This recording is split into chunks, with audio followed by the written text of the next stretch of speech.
political বাৰ্তাৰ সমূহ দৰ্শকক স্বাগতম জনাই ষ্টুডিঅ'ত মই সুমি যেনে সমাগত এতিয়া পঞ্চায়ত নিৰ্বাচনৰ সৰ্বত্ৰে এতিয়া গাঁৱে ভূঞা সকলোতে এতিয়া পঞ্চায়ত নিৰ্বাচনক লৈ ঢৌচৰা দেখিবলৈ পোৱা গৈছে পঞ্চায়ত নিৰ্বাচনৰ এগৰাকী সম্ভাৱ্য প্ৰাৰ্থী কালদিয়াৰ আনোৱাৰ হুছেইন ডাঙৰীয়া আমি তেখেতৰ লগত ফোনযোগে সংযুক্ত হ'ব বিচাৰিছোঁ তেখেতৰ লগত আমি কিছু কথা জানিব বিচাৰিছোঁ নিৰ্বাচনৰ বিষয়ে গতিকে আমি পোনে পোনে তেখেতৰ লগত আমি ফোনযোগে সংযুক্ত হৈছোঁ কালদিয়াৰ এগৰাকী সম্ভাৱ্য প্ৰাৰ্থী আনোৱাৰ হুছেইন ডাঙৰীয়া তেখেতৰ লগত আমি পোনে পোনে ফোনযোগে সংযুক্ত হৈছোঁ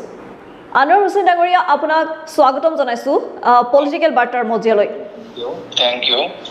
হয় যেহেতু সম্ভাৱ্য পঞ্চায়ত নিৰ্বাচন আৰু পঞ্চায়ত নিৰ্বাচনৰ যেহেতু পঞ্চায়ত নিৰ্বাচন সমাগত আৰু পঞ্চায়ত নিৰ্বাচন আপুনি কিহৰ বাবে প্ৰাৰ্থিত্ব প্ৰদান কৰিব বিচাৰিছে আমি সেই বিষয়ে কিছু কথা জানিব বিচাৰিছোঁ আপোনাৰ পৰা হয় জনাব আচ্ছা মই অসম গণ পৰিষদ দলৰ হয় বদৰুল সমষ্টিৰ অসম গণ পৰিষদ দলৰ 4 নম্বৰ কালদিয়া জেপিচিত মই মনোনীত হ'বলৈ বিচাৰিছোঁ আৰু দলৰ পৰা মই টিকেট বিচাৰিছোঁ হয় যেহেতু আপুনি কালদিয়াৰ পৰা আপুনি প্ৰাৰ্থিত্ব প্ৰদান কৰিব বিচাৰিছে আপুনি কালদিয়াৰ ৰাইজৰ বাবে অনাগত দিনত আপুনি কি সেৱা কৰিব বিচাৰিছে ৰাইজৰ সেৱাত ৰাইজৰ বাবে চাওক আমাৰ পাকাবাদী সমষ্টিত মানে বহুত অভাৱ অভিযোগ আছে বেছিকৈ মানে কালদিয়া জিলা পৰিষদৰ আণ্ডাৰত যিখিনি 8খন জিপি পৰিছে হয় আটাইতকৈ পিছপৰা জিপি এই 8খন যেন দক্ষিণ পাকা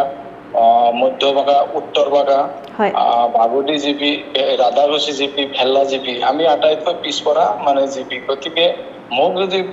প্ৰাৰ্থিত্ব প্ৰদান কৰে ৰাইজৰ হয় মই কাম কৰিম আৰু ৰাইজে আমাক বিপুল সঁহাৰি জনাইছে হয় এইখিনিতে মই আৰু এটা কথা সুধিব বিচাৰিছোঁ আপুনি যে কৈছে যিহেতু ৰাইজে বিপুল অভাৱ আছে অভাৱ অনাটনৰ মাজেৰে ৰাইজে পাৰ কৰিছে কি ধৰণৰ অভাৱ আছে আপুনি অলপ জনাব নেকি কেনেকুৱা ধৰণৰ সমস্যাত ভুগি আছে ৰাইজ আমাৰ সমস্যা হ'ল মেইন সমস্যা হ'ল ৰাস্তা ঘাটৰ সমস্যা হৈছে বিগত দিনত যিবিলাক জিলা পৰিষদে আমাৰ ইয়াৰ পৰা জিলা পৰিষদে হওক বা MLA হওক যিবিলাক প্ৰতিনিধি হৈছে তেওঁলোকে আমাৰ ওপৰত গুৰুত্ব দিয়া নাই আমাৰ ৰাস্তা ঘাট আজি ধৰক মই মোৰ নিজা জিপি যিটো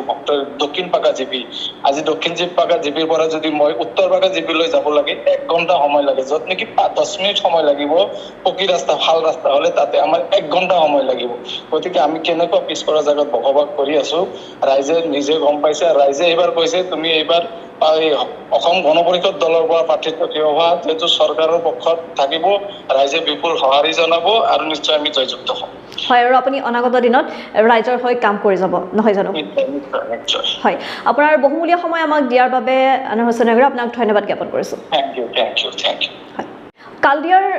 পঞ্চায়ত নিৰ্বাচনৰ প্ৰাৰ্থী আনোৱাৰ হুছেইন ডাঙৰীয়াৰ সৈতে আমি কিছু কথা পাতিলোঁ আৰু তেখেতৰ পৰা মন্তব্য জানিলোঁ যে তেখেতে কিহৰ বাবে পঞ্চায়ত নিৰ্বাচনত প্ৰাৰ্থিত্ব প্ৰদান কৰিব বিচাৰিছে আৰু এই মুহূৰ্তত ষ্টুডিঅ'ৰ মজিয়াৰ পৰা মই সুমিয়ে বিদায় লৈছোঁ চাই থাকিব পলিটিকেল বাৰ্তা ধন্যবাদ